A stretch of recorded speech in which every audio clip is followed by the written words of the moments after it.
Salom azizlar, hozirgi mavzuni qo'rqadigan va asabi buzuq odamlar ko'rmasligini tavsiya etaman. Chunki bu video sal qo'rqinchliroq. Ko'pchilik odamlar siamskiy egizaklarni qanday ko'rinishda bo'lishlarini bilmas ekanlar. Hozir dunyoda tug'ilgan siamskiy egizaklardan ayrimlarini keltirib o'tamiz. Manar va Maget. Bu bolalar 2014-yilda tug'ilgan. Tug'ilgan vaqtida juda nozik va kasallik bilan tug'ilishgan. Manar bilan uning singlisi boshi orqali bir-biriga yopishgan holda dunyoga kelgan. Manar hech qanday harakatlar qila olmasdi, faqat kulardi, yig'lardi va ko'zini ochib yumardi.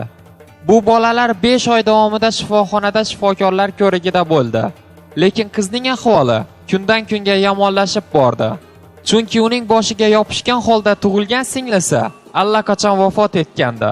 Bu egizaklarni ajratib olishning iloji yo'q edi. Agar ular ajratilsa, Manar ham o'lishi mumkin edi. Lekin afsuski, Manar baribir dunyoni tark etdi. Uning o'limining sababi miyasiga infeksiya tushishi edi. Yana bir siamskiy egizaklardan Shivanat va Shivram Sahu 2002-yilda Hindistonda tug'ilishgan. Hozirgi kundagi rivojlangan davo usullari bilan ularni ajratib olish mumkin edi. Lekin ularning ota-onalari buni xohlashmadi. Ular hozirgi kunda Hindistonning Raipur degan shaharida yashab kelishmoqda. Bu bolalarning 2 ta oyog'i va 4 ta qo'llari bor va ular qorni bilan bir-biriga tutashib ketgan. Bolalar shu holatda yashashga o'rganib qolishgan. Har kungi shug'ullanishlaridan keyin hozirgi kunda ular bemalol harakatlana olishadi. Masalan, dush qabul qilish, ovqat yeyish, kiyinish va shu qatorda o'z uylarining zinasidan ham bemalol chiqa olishadi. Hattoki ular o'zlari uchun yasalgan 3 ta g'ildirakli velosipedda maktabga ham borishadi. Ular bolalar bilan o'ynashni yoqtirishadi va maktabda yaxshi o'qishadi. Hattoki maktabdagi eng yaxshi o'quvchilar qatoridan joy olishgan.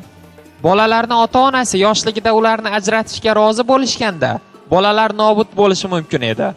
Ularning otasi shunday dedi: "Bolalarimni Xudo shunaqa yaratibdimi? Ular hayotni shunaqa yashab o'tishadi.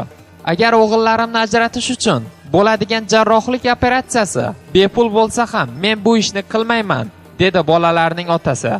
Bu videolarni ko'rib qo'rqqanlar bo'lsa uzr so'raymiz.